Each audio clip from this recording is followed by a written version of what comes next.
So this new mask mandate applies to everyone in King County over the age of 5, whether or not they're vaccinated. We're experiencing a Delta-driven surge, and we continue to see high levels of new COVID cases and hospitalizations. Health officials say the Delta variant cases of COVID-19 are spreading at alarming rates, and our healthcare system is straining to keep up. Over the last 7 days, we've seen an average of almost 600 cases reported per day, a nearly 500% increase in cases compared to this time last year. We are currently at or near the highest levels we've seen since the pandemic began for hospital admissions and acute and ICU bed occupancy. Public Health Seattle and King County and Dr. Jeff Duchin say it's time. People will be required to mask up outdoors again at large events. I'm announcing a new outdoor mask mandate in King County, which will be officially effective Tuesday, September 7th. Although I encourage all who can to begin as soon as possible. We checked in with people to see what they think about the new mask order. I feel like people might think it's a step back. Well, we're headed to the Gorge where there's going to be a few thousand people and we're not going to wear our masks. No. Earl Lara attended the Sounders season opening in April with his family, masked up. He's willing to mask up again, but others, he's not so sure.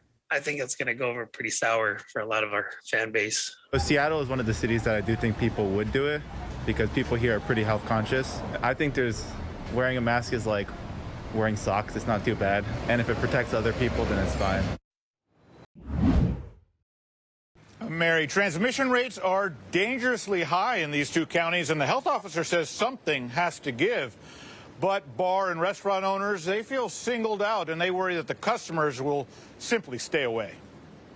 Before sitting down for a meal or taking a spot at the bar for a beverage, customers in Clallam and Jefferson counties will have to prove to the serving staff they're vaccinated. I absolutely like the idea. New COVID-19 cases are hitting some of the highest levels yet in these two counties, and health officer Dr. Allison Berry says it's reached a tipping point. And unfortunately, it is severely taxing our hospital system. But the owner of Cocopelli Grill in Port Angeles says this new mandate could be a crushing blow. I'm not even necessarily opposed to a vaccine mandate for businesses, but to specifically target restaurants and bars, I think is totally unfair. Even some customers bristle at the notion of showing proof that they got their shots. I just won't go to the restaurant. If that's the rules, then we'll just not go to them. Dr. Berry says her health order is specific to restaurants and bars because of the pattern of outbreaks. The main reason why we focused on these particular businesses is that these are businesses where people take their masks off indoors, which makes them uniquely high-risk spaces. Business owners say it's a lot to ask just days out from a potentially busy holiday weekend. It's very uncomfortable putting us in this position to police a mandate like that. When we're not trained, we don't even know what. Person dead, another in the hospital tonight after a fist fight turns into a gunfight at a Lakewood tattoo parlor. The gunfight happened at Stay Fresh Tattoo along Bridgeport Way, not far from Lakewood Town Center. KOMO's Cole Miller is at the scene for us with the very latest information. Cole?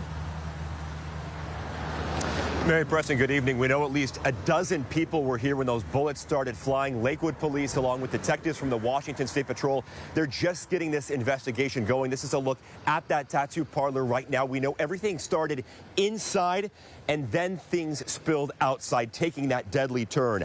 A little after 6 o'clock tonight, police tell me some kind of altercation sparked this chaos. What began as a fist fight ended in a gunfight out in the parking lot.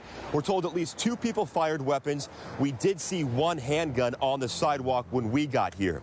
We're told one man died after being rushed to the hospital. We know another man was also taken away by ambulance. His current condition is unclear at this hour. Police say they've heard from at least 12 witnesses already and that up to 20 people were here when things took that deadly turn. The manager at an apartment building across the street describes to us what she saw.